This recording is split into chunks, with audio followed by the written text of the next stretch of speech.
She's a block. House. See, if I use a different octave or just the wrong note, maybe it doesn't detect it? I don't know. Welcome back to Game With Plays Heretic. Last time, we did some harrowing maneuvers, and the time for worrying about it is over.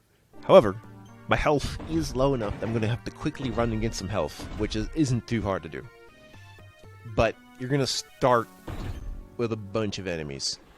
So be ready to run like hell and backo.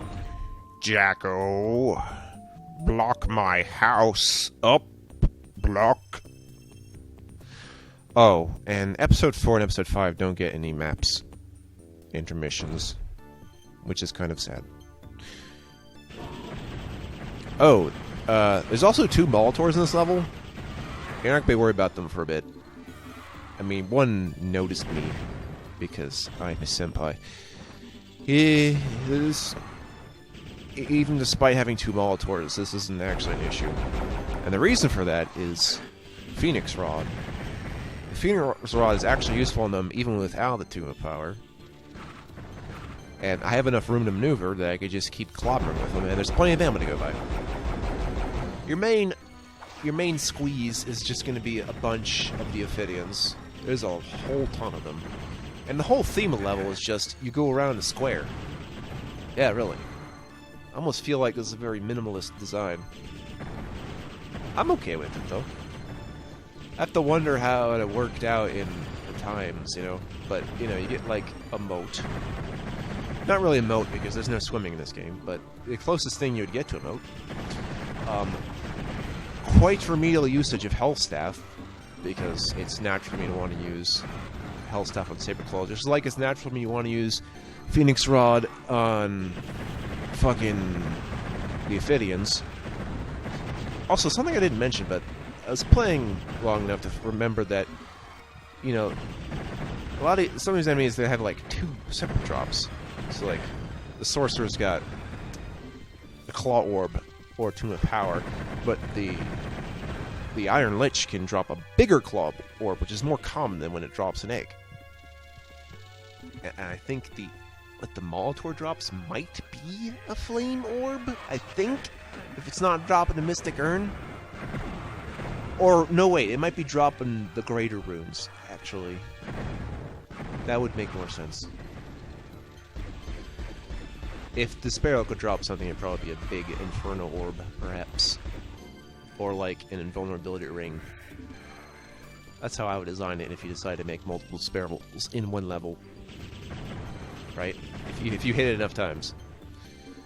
I'm going to want to get that Enchanted Armor.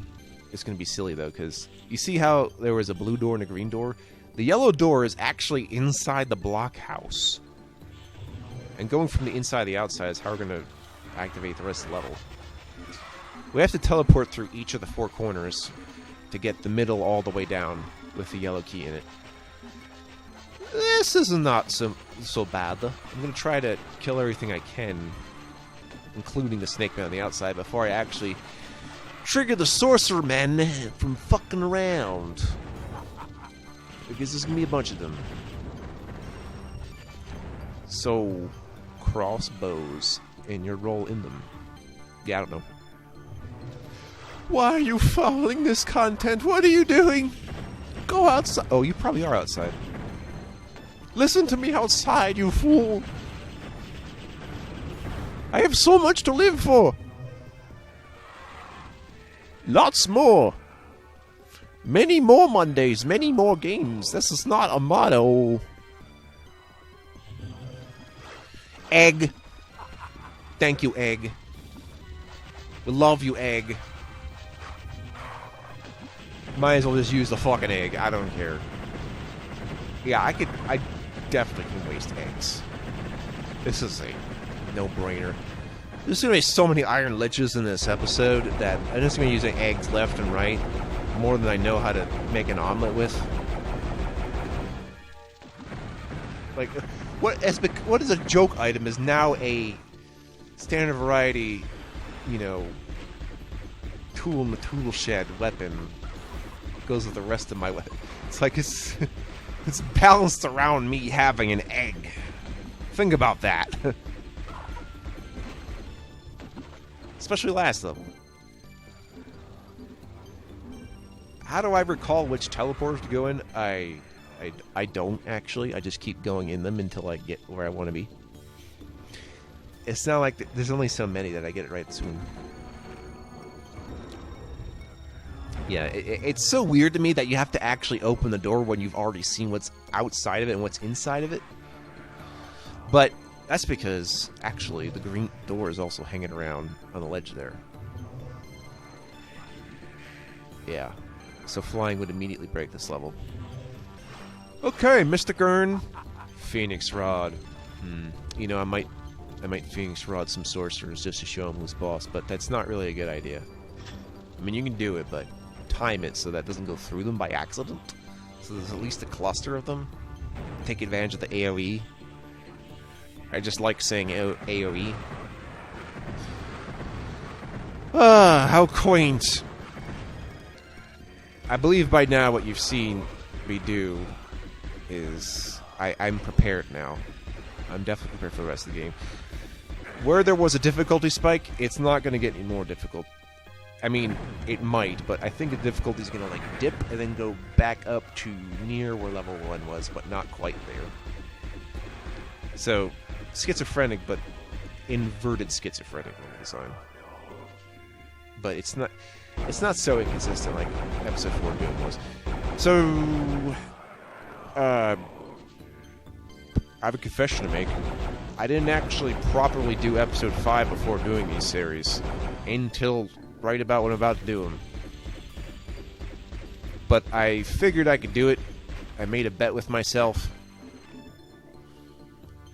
In the future, I'm going to study the other games I haven't done yet more profusely so that I don't know what I'm doing. Unless it's just generally easy anyway. Excuse me. Hi.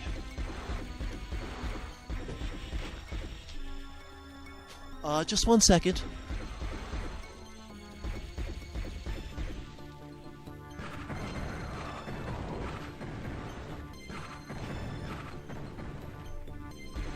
Hello, Gaming Wolf Sauce here. I have too many cats. How was your day? I did not have any strategy to discuss yet. I've been retreading old ground. As you can see, I can take breaks like that. However, if I take another break like that, I risk rejection from my fellow comrades, and also, no, colleagues. Same thing. I also risk some of the content being labeled for kids just because I'm not fucking swearing over it. Hopefully that doesn't happen anymore. I normally would not let a mistake like that slide. Anyway, we got these guys now. Let's use the claw orb on them. Not much use for it otherwise, because the snake men are dead. And they're Indiana Jones's worst nightmare. Again. I already said the whole nostalgia bit, so we'll forget about that before I think about the good old days of when I made that joke. It's not something I care to remember to do. And, you know, we shoot these guys over here. Wow, look at that! Damaging myself like a badass. Yeah, good job, me. Alright. Time to bring out the inner critic. Whoop-a-dee. Alright. We'll make that a catchphrase. See if that catches on. It's like whoopity-doo, but I take out the do. See what I mean? It's like, it's the same quote, but I took the do out. Alright. So, I don't get 100% kills, but that's because there's gargoyles wandering around, and I don't care about them. They can do whatever they want now. Although they could still hurt me. I mean, I really don't care about... Yeah, that one there, can't reach him. Don't care. I'm not gonna wait for his ass to get up. I'm not feeling frisky enough. I also like this is the music for the second level of episode 1, as if I needed to know. Oh yeah, episode 5's music is basically mostly the same to episode 2, weirdly enough. Also, this is... I forget, is the sky gray or red here? It's gray, okay. Episode 5 has blue sky, I think. And the red sky is unique to episode 2. Or something. Wait a minute. Did you notice something? Oh, don't mind me. I was just wondering if there was an audio delay when I picked up the quartz flask. I think there was just a delayed reaction in the actual game, and it wasn't some weird decoding issue that I thought I had.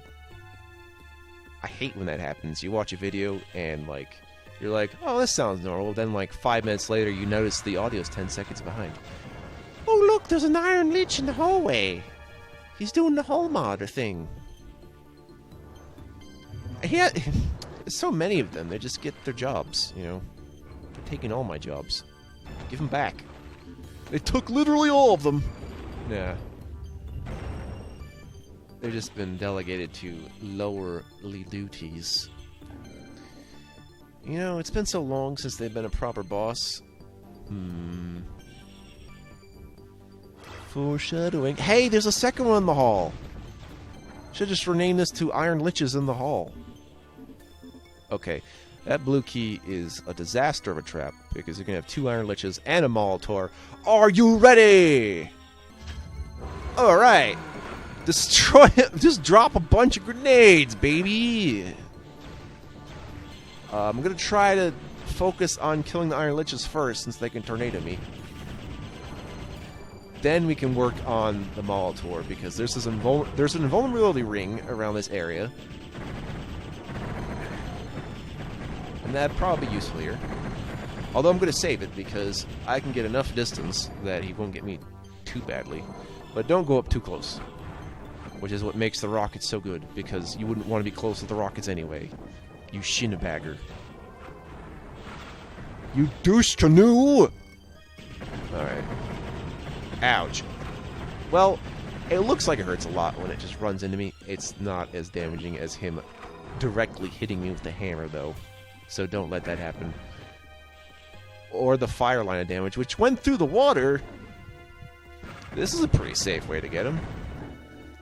Get him topside.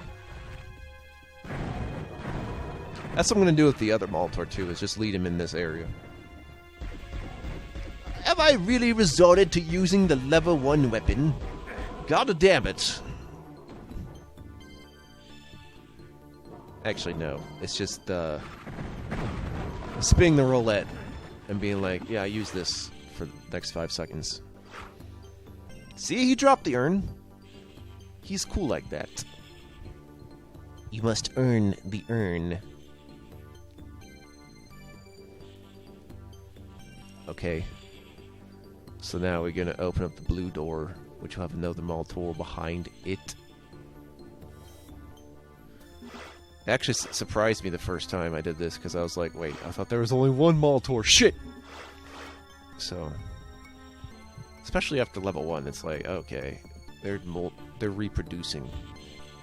It's an all-male species reproducing. What the hell is happening? Alright. Trying to think about too hard. Why am I going out the yellow way? Oh, because I'm just making sure I'm stocked up. I'm gonna use all the rocket ammo on him. There he is. He's been waiting for me this whole time. That was the one you heard in the first like short moments of this video. He's just been waiting to go out that door for the past 15 minutes, and he's very sore about it. It's not like any of the attacks could go through walls anyway, so he's really wasting his time. He should have just stood still. There was no way that door was opening otherwise. Should just fucking wait. If he wanted to get me so bad, he should have just got the blue key, or just bashed the fucking door open. I know there's more modern games that do that, with guys like, fuck the locked door, I'm bashing from the back. It's like, oh yeah, that's how it would work. He's just waiting his toes, you know. Molitor's gotta look good, take care of himself. Maybe he'll put some like cucumber in his eyes and put a beauty mask on.